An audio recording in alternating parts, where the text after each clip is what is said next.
dalam agama itu Mu'adz bin Jabal. Nah, satu ketika Mu'adz bin Jabal bercerita,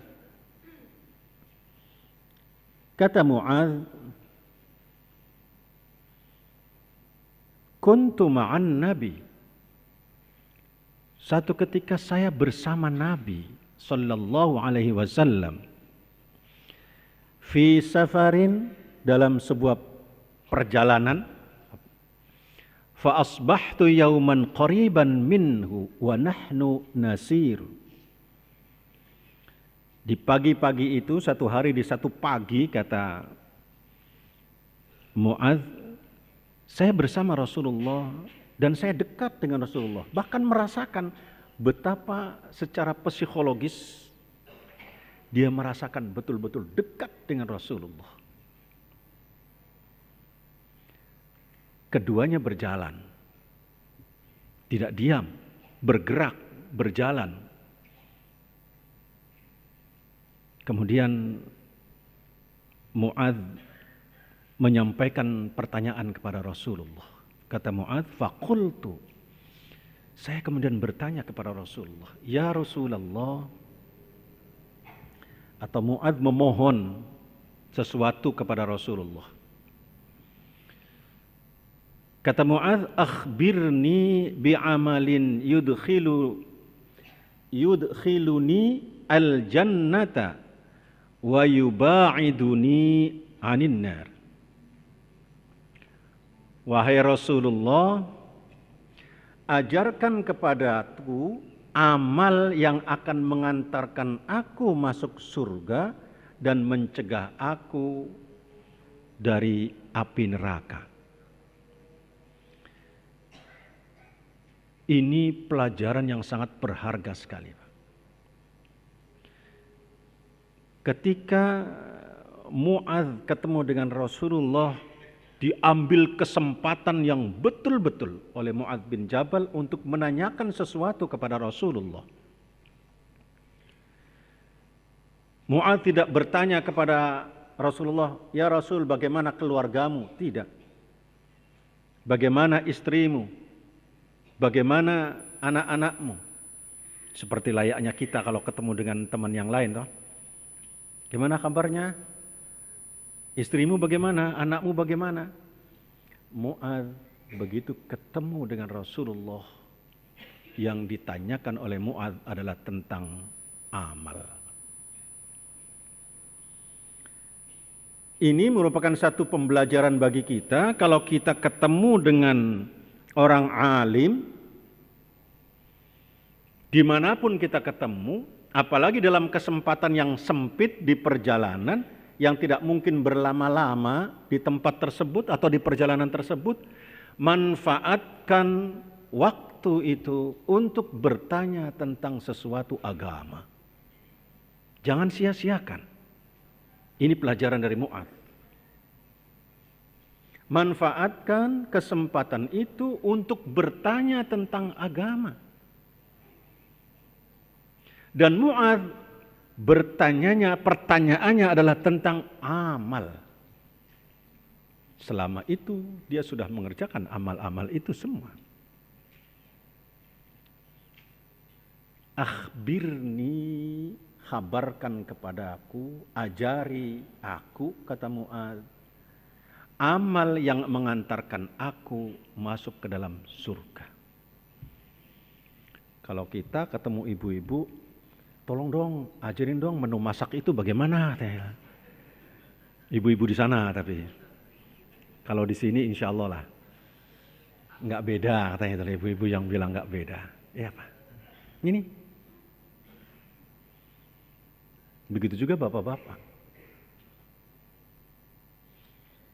Ketika ketemu dengan orang alim, tadi diumumkan ada acara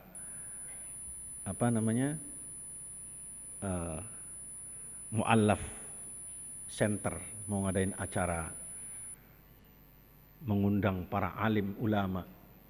Ketika ketemu, tanyakan, bertanyalah kepada ahlinya, jangan bertanya kepada yang lain.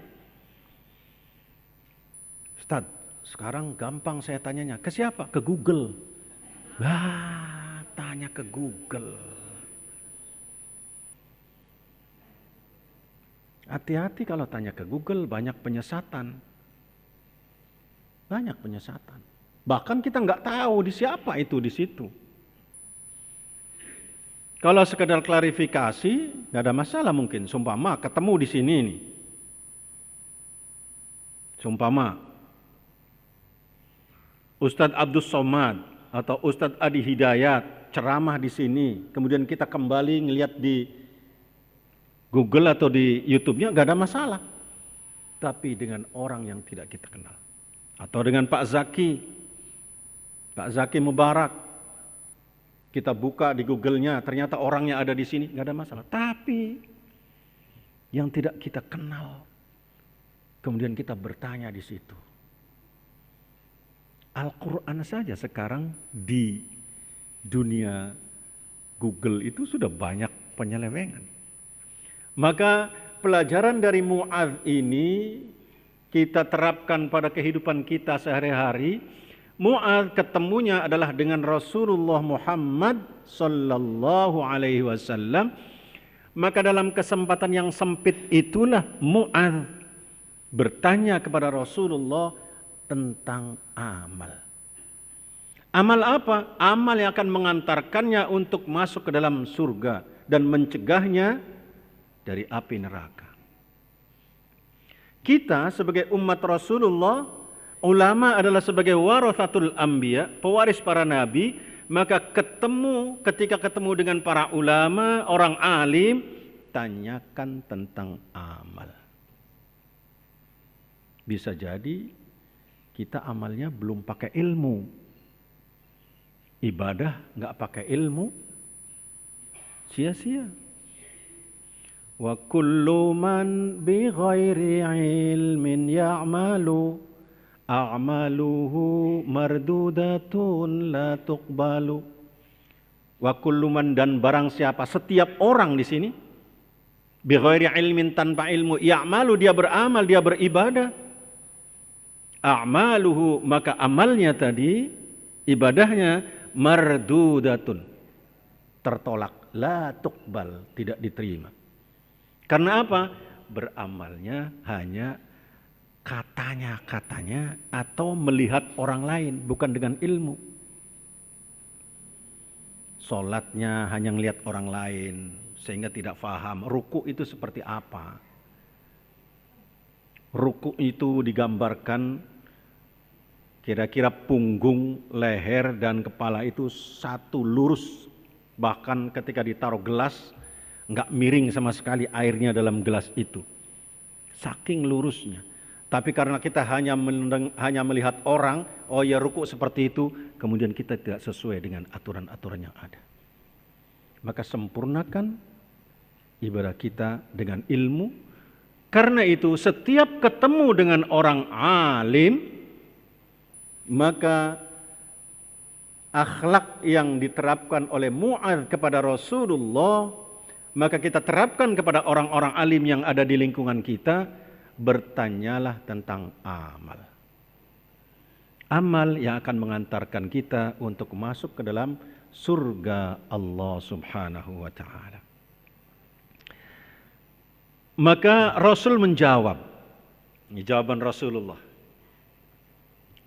Kata Rasulullah, laqad sa'altani an 'azimin. Mu'adz, kamu itu telah bertanya tentang sesuatu yang sangat besar. Pertanyaanmu sangat besar, kata Rasulullah. Azim. Wa innahu layasirun ala man yassarahu Allahu alaih. Meskipun besar, kata Rasulullah, tapi itu mudah bagi orang yang diberikan kemudahan oleh Allah. Ini lihat kalimatnya Rasulullah. Pertanyaan ini besar, tapi jawaban Rasulullah, pertanyaan ini besar Mu'adz yang kau pertanyakan itu. Tapi itu mudah bagi orang yang diberikan kemudahan oleh Allah. Coba, sangat filosofis sekali jawaban Rasulullah. Sandarannya Allah. Artinya apa? Betapa banyak orang yang tidak mampu melaksanakan sesuatu yang mudah, tapi karena tidak diberi kemudahan oleh Allah, dia nggak sanggup melaksanakannya. Jangan jauh-jauh. Kita datang ke sini nih Pak. Datang ke sini. Karena diberikan kemudahan oleh Allah.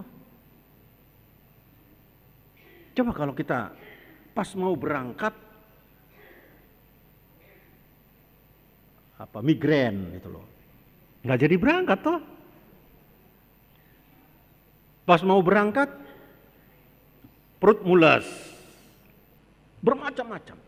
Itu dari sisi fisik. Dari segi rohani. Wah, godaan setan sangat besar sekali menggoda kita, mengganggu kita.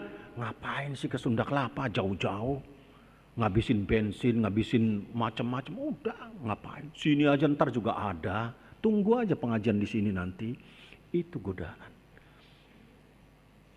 Saat kita kalah dengan godaan itu, kita ternyata tidak diberi kemudahan oleh Allah. Maka jangan pernah bosan mohon kepada Allah untuk dibimbing, diberikan hidayah. Termasuk ada doa yang dipesan oleh Rasulullah kepada Mu'adz. Doanya apa? Doa yang minta agar kita selalu ditolong oleh Allah.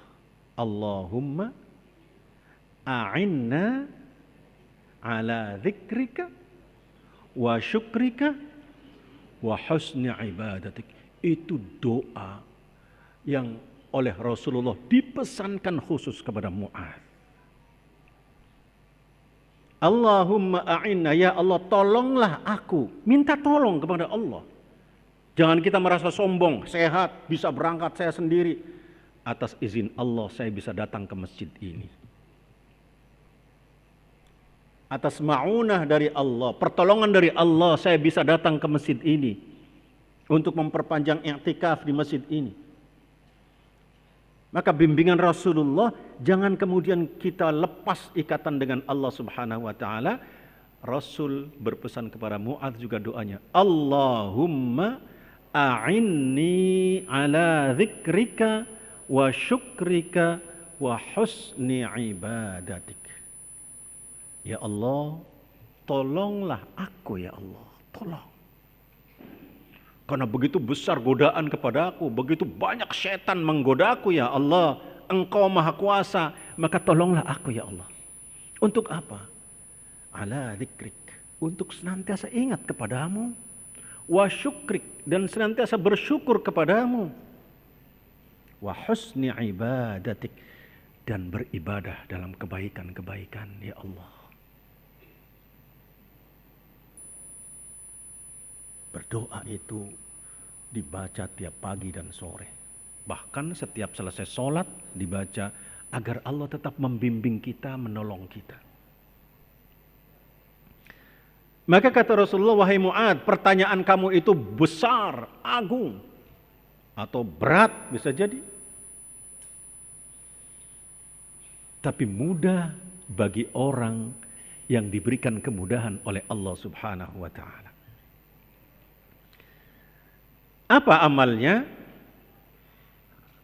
Kata Rasulullah, ta'budullah wa la tusyrik bihi syai'a. Yang pertama, hendaklah kamu menyembah Allah dan jangan mensekutukannya.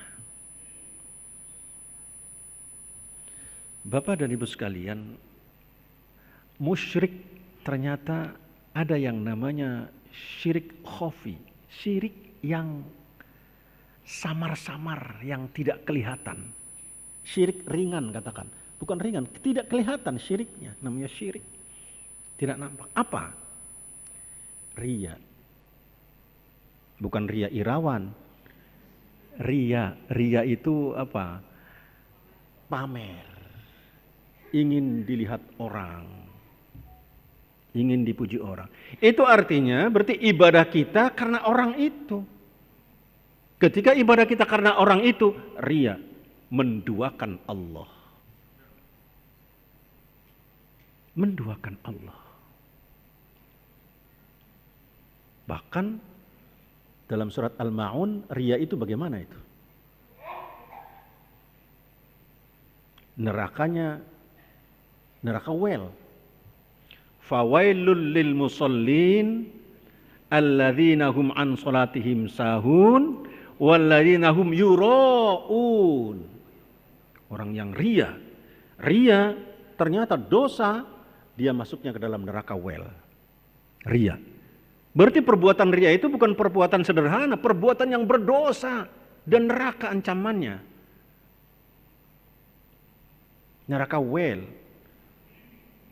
Orang yang lupa dalam sholatnya, kemudian dia tidak mampu memahami nilai-nilai sholatnya, ria dalam sholatnya, ancamannya neraka well. Tapi orang yang meninggalkan sholat, tidak mau sholat, ancamannya neraka sakor.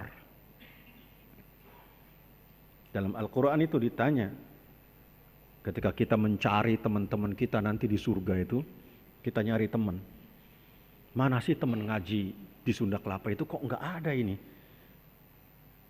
Mana itu si Badu, mana Badu ya? Dulu bareng ngajinya Sunda Kelapa itu, kok nggak ada ini di surga ini? Dicari, naik dari surga yang paling bawah sampai surga paling atas nggak ada. Akhirnya ada yang menyarankan, coba lihat di neraka. Ternyata ada di neraka sakor. Akhirnya kita bertanya, Badu, masalakakum fi sakor. Kenapa kok kamu sekarang ada di neraka sakor? Iya, dulu dari rumah kita berangkat bareng ke Sunda Kelapa. Tapi sampai Sunda Kelapa, kamu masuk ke masjid, saya jajan, makan-makan, gak sampai sholat saya katanya. Masya Allah. Saya gak sholat. Begitu engkau selesai sholat, saya pulang bareng juga dengan kalian katanya. Ini diancam neraka sakor, Pak. Orang yang tidak sholat. Tapi orang yang lalai dalam sholatnya dan kemudian ria dalam sholatnya, neraka well. Maka hati-hati dengan ria. Rasul mengatakan, ta'budullah wa la tusyrik bihi syai'a. Hendaklah menyembah Allah dan jangan mensekutukannya. Jangan karena harapan manusia. Bahaya ria akan mengantarkan kita kepada neraka well. Wa tuqimus shalah, kata Rasulullah, kemudian dirikanlah salat. Beribadah tanpa diiringi dengan kesyirikan, enggak boleh ria. Wa tuqimus shalah, dan kemudian dirikan salat, kata Rasulullah. Wa tu'tiz zakah, tunaikan zakat. Wa tasumu Ramadan, puasa di bulan Ramadan. Wa tahujjul bait, kemudian melaksanakan ibadah haji ke Baitullah. Itu yang disampaikan Rasulullah kepada Mu'adz ketika Mu'adz bertanya, amal apa yang bisa mengantarkan saya masuk ke dalam surga dan mencegah dari api neraka. Perhatikan, yang pertama, beribadah kepada Allah tanpa diiringi dengan kesyirikan kepada sesuatu. Itu landasan pertamanya, basicnya itu. Untuk sholat, untuk zakat, untuk puasa dan haji, basicnya itu semua. Jangan diiringi dengan kemusyrikan. Kalau ria itu sebagai syirik khafi, maka jangan sampai ibadah kita ingin dilihat oleh orang, ingin dipuji oleh orang. Ini mohon maaf, Pak. Mohon maaf, mudah-mudahan tidak terjadi kepada jamaah Sunda Kelapa. Saya teruskan dulu sebelum saya jelaskan ini. Saya teruskan dulu ini, karena menarik ini pesan Rasulullah ini. Kemudian Rasul bertanya kepada Mu'adz. Balik bertanya ini. Setelah Rasul memberikan jawaban, Rasul bertanya.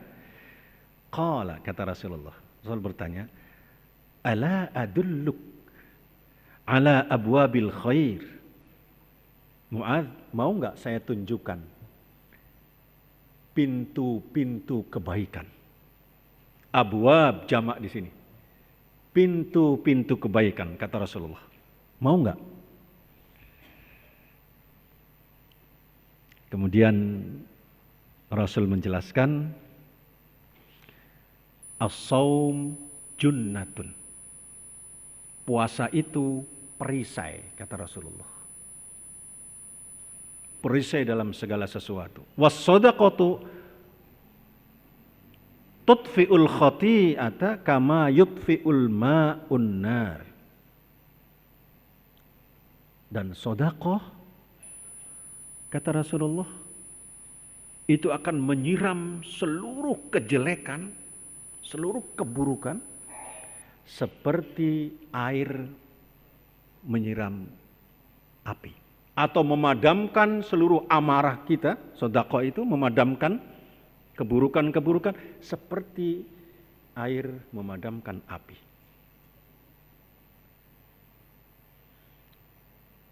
Wa sholatur rajul min jawfil lail. Dan kemudian solatnya seorang laki-laki, solatnya seseorang di malam hari. Ini. Solat di malam hari. Puasa itu perisai. Perisai dari apa? Dari segala macam nafsu. Bagaimana kita mengambil barang yang haram dalam hidup ini, Pak? Orang yang berpuasa ini. Yang halal saja dia tidak mau untuk mengambilnya. Tidak mau untuk memakannya. Jangankan yang haram, yang halal saat berpuasa dia tidak mau untuk memakannya. Karena dia tahu kalau ini akan merusak amal ibadahnya. Karena itu sangat disayangkan kalau ada orang yang ahli puasa, apakah Senin dan Kamis, tapi rajin ngambil milik orang lain. Sangat disayangkan. Na'udzubillah min dzalik. Itu puasanya tidak berdampak namanya. Bisa jadi puasanya karena ria. Ria, puasa saya. Ya dia tidak cerita puasa, ceritanya, tadi malam istri saya memasakkan saya untuk sahur hari Kamis ini, katanya. Masya Allah. Ngapain cerita itu? Ceritanya memuji-muji istri memang. Bagus memuji istri itu. Tapi ini ada hal lain. Dalam hatinya, saya puasa loh. Tapi puasanya tidak berdampak. Junnatun, kata Rasulullah, dia perisai. Dengan puasa itu perisai. Dari amal-amal yang tidak baik. Bahkan kata Rasulullah, ketika ada orang yang ngajak bertengkar saja, berdebat, qul inni shaim. Saya sedang berpuasa, maaf. Itu boleh ngomong saya sedang berpuasa dalam konteks itu karena orang ini ngajak bertengkar, ngajak berdebat, maaf. Betapa harus dijaganya di situ. Hal-hal yang tidak baik dalam lingkungan kehidupan kita. Dan sedekah akan menghapus, memadamkan seluruh keburukan amarah-amarah, baik amarah dari orang lain maupun amarah kita. Nah, banyak orang kalau dimintain sedekah itu ngerundel. Kenapa? Karena tidak mempersiapkan diri. Supaya tidak ngerundel, persiapkan. Di rumah itu ada uang receh. Kalau kita senangnya dengan 2.000-an, siapkan 2.000-an. Ya, nggak apa-apa, nggak apa-apa. Kalau kita ingin meningkat 5.000-an, siapkan 5.000-an tertata. Bilang sama keluarga yang ada di rumah, jangan sentuh uang ini kecuali jika ada orang datang meminta. Kasih dengan uang itu. Itu kita tidak pernah ngerundel. Balah kita menunggu. Kok uang masih ada aja ya ini. Apa nggak ada orang datang ke kita? Orang lain jangan sampai bilang pelit kan itu. Ini ukurannya nanti di situ. Waduh, hari ini saya belum sedekah ini. Buktinya masih ada uang itu. Untuk mempelajari, memberikan pembelajaran kepada sikap kita dalam bersedekah, supaya kita tidak gundah, tidak mengeluh ketika ada orang lain minta, sudah kita persiapkan. Oh, ini kelihatannya nih penampilan 2000, ya kasih 2000. Oh, ini penampilan 5000, kasih 5000. Kan beda dua penampilan orang itu. Masya Allah, mohon maaf Pak. Saya ini paling sering didatangi oleh orang pagi-pagi beralasan dompetnya hilang, dia akan pulang kemana. Sering ke rumah. Ada macam-macam lah. Terus Bapak dengan siapa? Dan berbagai macam alasan. Nah, ini saya bilang tipe orang yang 50.000 lah kalau begini udah ini. Cara bermacam-macam penipuannya itu loh, udah. Kamu mau pulang ke Jawa, jangan ke sini-sini lagi. Saya catat, mana KTP-mu? Diminta KTP itu gelagapan. Wah. Takut datang lagi kan? Nah, kamu sudah pernah ada ini. Bilangnya pulang ke Jawa. Macam-macam.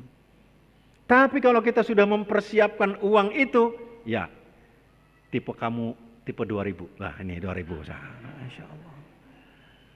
Gak sedih, Pak. Sedekah persiapkan. Karena dalam Al-Quran nanti jangan sampai kita meninggal dunia berteriak-teriak kepada Allah. Minta dikembalikan. Laula akhartani ila ajalin qarib. Kata Allah. Ya Allah, tunda dulu kematian. Tunda dulu. Sebentar. Mau apa? Fa'as-saddaqa. Saya ingin sedekah. Jangan sampai kemudian kita berteriak, menyesal. Seperti penyesalan sahabat Sya'ban. Ahli sedekah tapi masih menyesal. Ahli sedekah sahabat Sya'ban itu, tapi masih menyesal ketika mau meninggal. Sahabat Sya'ban itu satu pagi tidak ikut berjamaah subuh, tidak ada. Akhirnya ditanya oleh Rasulullah, mana Sya'ban? Gak ada yang tahu ya Rasul. Tunggu, jangan dulu komat, kata Rasulullah. Ditunggu Sya'ban. Gak datang juga beberapa menit, udah komat, kata Rasulullah. Komat, sholat subuh, selesai berjamaah, Sya'ban ada enggak? Enggak ada. Siapa yang tahu rumahnya? Kata Rasulullah, ada sahabat yang tahu, tolong antar saya ke rumah Sya'ban. Itu perjalanan ke rumah Sya'ban 2 jam. Saking jauhnya bisa dibayangkan. Biasa bolak-balik Sya'ban. Diantar oleh sahabat sampai di rumahnya, ternyata ketemu dengan istrinya, ditanya mana Sya'ban? Ya Rasulullah, Sya'ban kemarin meninggal dunia, sudah kami kuburkan ya Rasulullah. Inna lillahi wa inna ilaihi raji'un. Apa pesan Sya'ban? Enggak ada ya Rasul. Enggak ada pesan apa-apa, kecuali dia berteriak. Apa teriakannya? Kata Rasulullah, kenapa tidak saya berikan semua? Kenapa tidak yang terbaik? Kenapa tidak lebih jauh lagi? Hanya itu ya Rasul, kemudian dia meninggal katanya. Rasul kemudian menjelaskan, kenapa tidak semua? Sya'ban itu kalau mau makan, kan di sana makanannya apa? Roti yang segede eblek itu kan. Nah Sya'ban itu kalau makan disobek rotinya, sobek, separuh diberikan kepada orang lain, separuh dimakan. Itu saja Sya'ban masih berteriak rugi. Mestinya semua, kenapa enggak saya berikan semuanya, kata Sya'ban. Lah bagaimana ada orang yang tidak memperdulikan orang lain kelaparan? Masya Allah. Ada yang makan aja, ada yang minta-minta di sampingnya. Wah, bagaimana orang seperti ini? Akan teriakannya lebih kencang lagi nanti. Yang kedua, Sya'ban mau sholat subuh, keluar dari rumah itu kedinginan. Karena musim dingin. Nggak kuat dia. Masuk lagi ke dalam, double akhirnya jaketnya. Double, yang jaket di luar ini, jaket yang bagus. Jaket yang pertama tadi, jaket yang jelek. Akhirnya kemudian berangkat. Di tengah-tengah jalan ada orang tua yang kedinginan gak bisa jalan. Mau ke masjid juga. Dicopot yang bagus, dicopot lagi yang jelek diberikan kepada orang tadi. Kemudian bersama-sama berangkat ke masjid. Itu masih berteriak, kenapa tidak saya berikan yang terbaik? Kata Sya'ban, masih rugi dia memberi sesuatu yang jelek itu. Lah kita sedekahnya apa? Berikan baju layak pakai.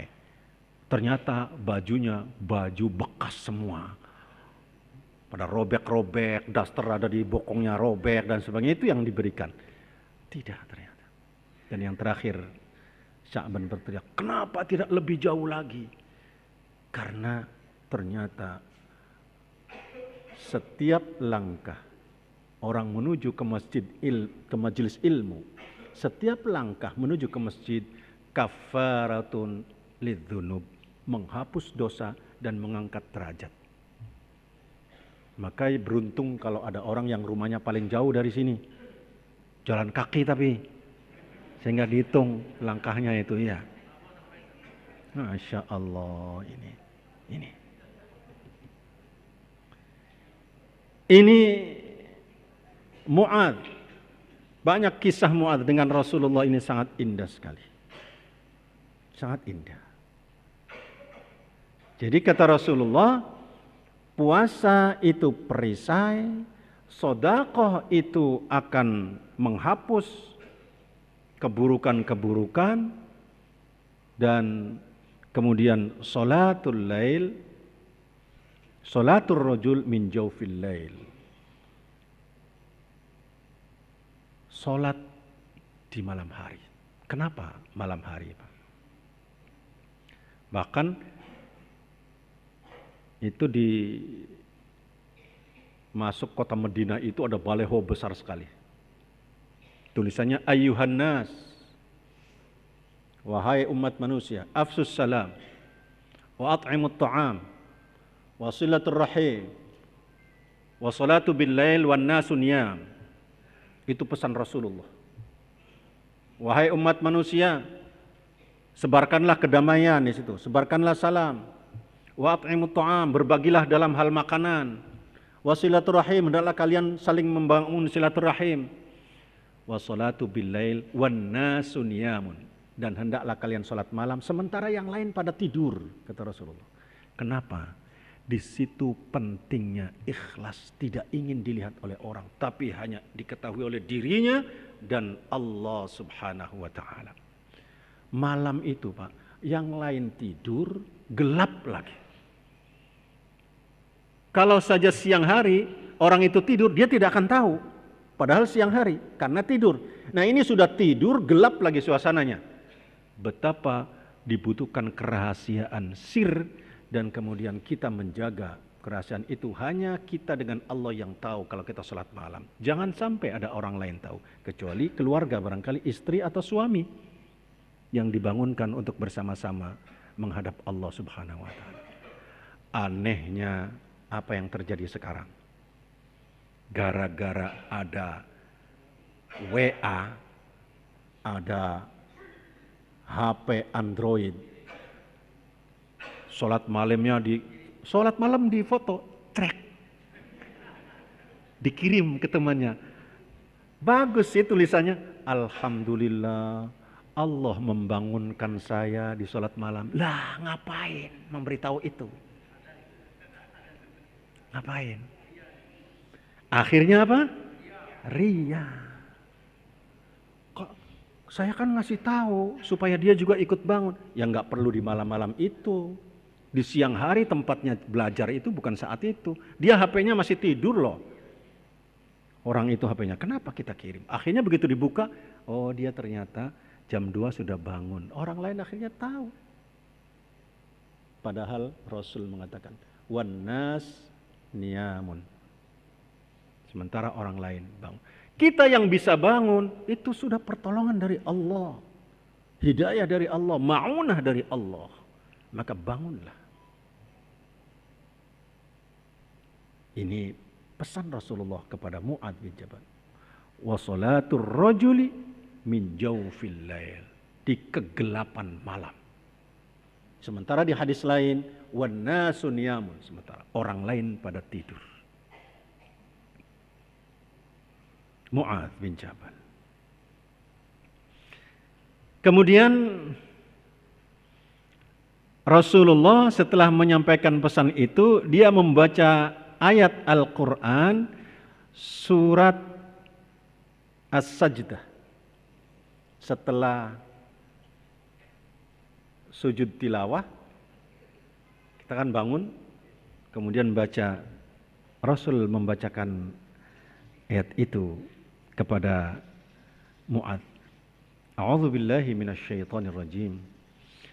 Tatajafa junubuhum 'anil madaji'i yad'una rabbahum khaufan wa tama'a wa mimma razaqnahum yunfiqun.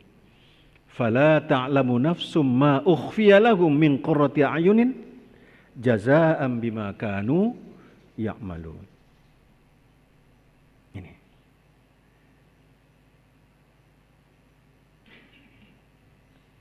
Masya Allah, Rasul mengingatkan kita melalui pesan kepada Mu'adz bin Jabal ini. Kata Rasulullah,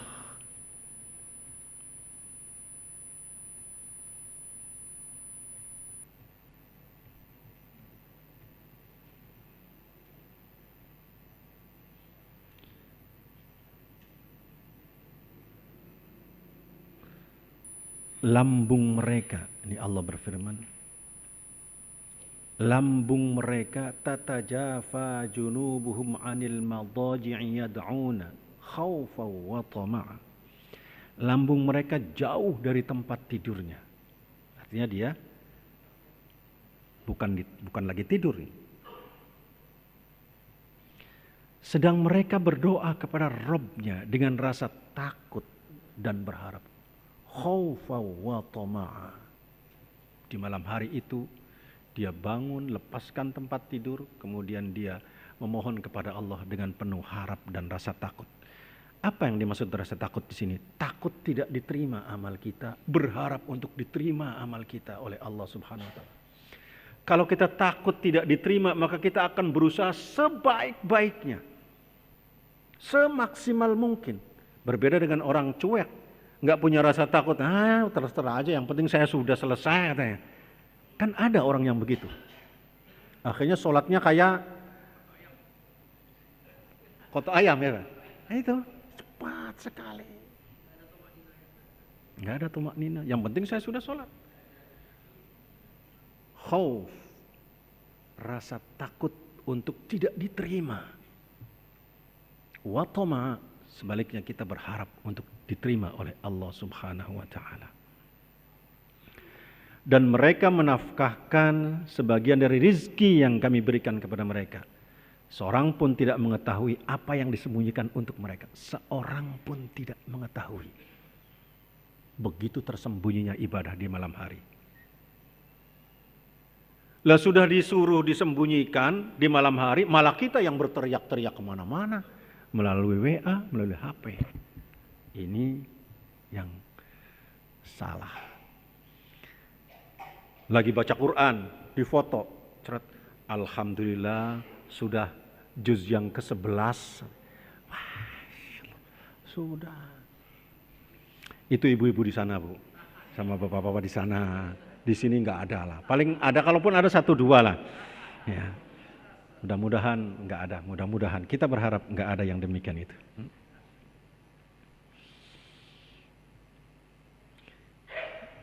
Akhirnya kemudian Rasul masih kembali menawarkan lagi kepada Mu'adz. Ini Rasul saking cintanya kepada Mu'adz ini. Karena dia anak muda, faqih lagi. Faham agama, cerdas. Mu'adz itu. Komitmen orangnya. Kemudian Rasul kembali menawarkan. Ala ukhbiruka bira'sil amri kullihi wa umudihi wa dhirwati sanamihi. Mau enggak, kata Rasulullah, saya tunjukkan kepalanya agama, pundaknya dan puncaknya. Mu'adz langsung menjawab, bala ya Rasulullah, ya mau ya Rasul, mau.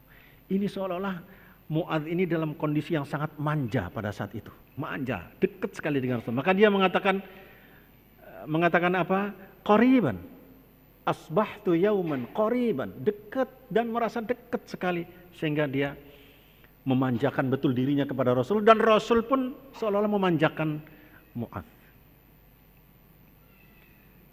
Maka Rasul kembali menawarkan, mau nggak, kata Rasulullah, saya tunjukkan kepalanya agama, pundaknya dan puncaknya apa. Bala ya Rasulullah, kata, ya mau ya Rasul. Kalau kita kan sambil ya mau dong sambil bercanda seperti itu kan gitu. Mau dong ya Rasul, mau. Rasul kemudian menjawab, Ra'sul amri, urusan segala sesuatu dalam kehidupan dunia, al-Islam. Pertama Islam, kepatuhan sepenuhnya kepada Allah Subhanahu wa taala. Wa umuduhu as-salat, dan tiangnya atau pundaknya, punggungnya, tiangnya, pencegahnya itu apa namanya? Penyanggahnya as-salat, adalah salat. Sedangkan puncak dari semuanya itu, kata Rasulullah, al-jihad, yaitu jihad. Dan masih juga ini Rasul menawarkan lagi kepada Mu'adz, ala ukhbiruk bimalaki dzalika kullih, mau enggak saya tunjukkan penguasa segala sesuatunya ini, dari amal-amal yang disebutkan tadi, puasa, dari mulai sholat, puasa, jangan syirik kepada Allah, haji, zakat, kemudian menjelaskan ibadah-ibadah yang lainnya. Rasul mengatakan, mau enggak kunci atau segala sesuatunya ada di satu hal. Maka kembali Mu'adz, bala ya Rasulullah, bala, ya, tunjukkan ya Rasulullah, ya Nabi Allah, tunjukkan. Fa akhadha bilisanih, kemudian Rasul mengambil mulutnya dan Rasul mengatakan, kuffa alaik, jangan banyak ngomong.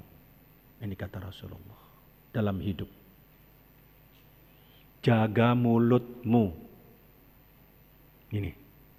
Ini pesan Rasulullah jauh-jauh 14 abad yang lalu kepada Mu'adz.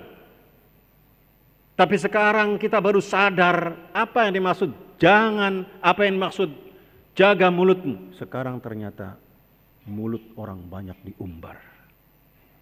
Jaga mulutmu, kata Rasulullah. Mu'adz akhirnya rewel, Pak. Bukan rewel, manja kepada Rasulullah. Ya Rasul, memangnya dari mulut itu kita akan masuk neraka, kata Mu'adz. Ini Mu'adz ini sambil karena dia merasa dekat, akhirnya bertanya, emang dari mulut itu kita akan masuk neraka? Jawaban Rasulullah mengagetkan ini, Pak. Kata Rasulullah, takilat, kalau bahasa aslinya itu celaka, atau bahasa kita sih, lu gimana sih? Masa nggak tahu? Mu'adz bertanya, ya Rasul, apakah karena mulut itu kita bisa disiksa api neraka? Lu gimana sih? Kata Rasulullah seolah-olah ngomong kalau bahasa Betawinya ya, bahasa orang sini itu. Ya iyalah, kata Rasulullah. Kata Rasulullah ini akhirnya mengatakan, wa hal yakubbun nas fin nari ala wujuhihim aw ala manahirihim illa hasaida alsinatahum. Emang kamu gak tahu itu orang-orang yang tersungkur, yang orang-orang yang terjerumus semua itu karena ucapannya, karena lidahnya, karena lisannya. Dari semua ini kemudian Rasul berpesan, jaga lidahmu. Bahaya lidah gimana bahaya lidah? Suka menggunjing, suka mengadu domba, suka menghasut, suka memfitnah, suka bohong,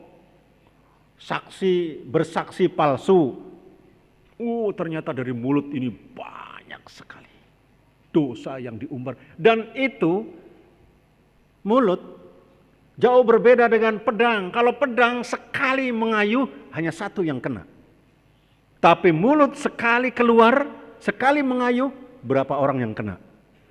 Ribuan orang yang tersakiti hatinya, Pak. Ribuan yang tersakiti.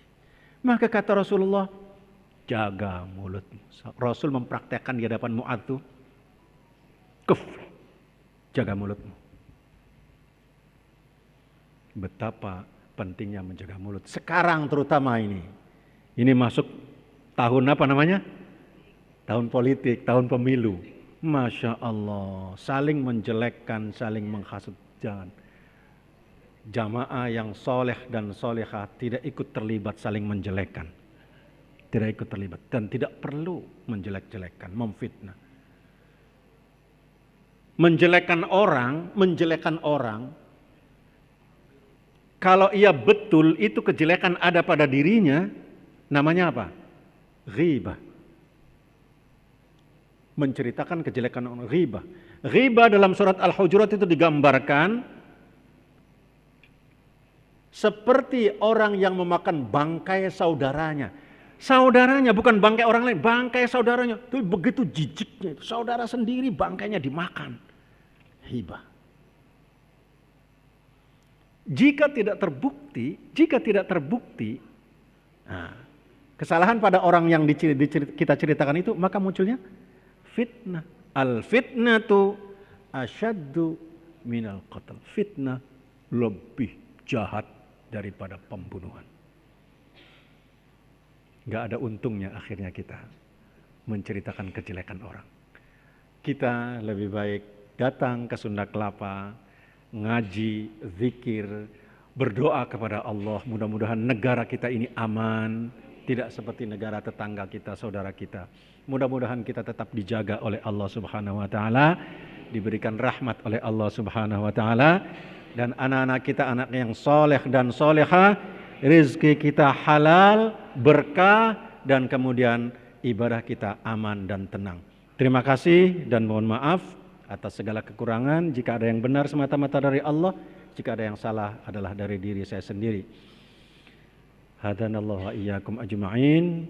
Wallahul muwafiq ila aqwamit thariq. Wassalamualaikum warahmatullahi wabarakatuh. Terima kasih kami ucapkan kepada guru kita Al-Mukarram Al-Ustadz Dr. Andes Kiai Haji Zainuri Anwar MA yang telah memberikan ilmunya kepada kita semua. Insya Allah banyak hikmah dan manfaat yang bisa kita ambil. Akhirnya kita tutup dengan kalimat hamdalah. Alhamdulillahi Rabbil Alamin. Subhanakallahumma wa bihamdika nashhadu an la ilaha illa anta nastaghfiruka wa natubu ilaik. Al-afu minkum. Assalamu ila liqa fi amanillah. Assalamualaikum warahmatullahi wabarakatuh.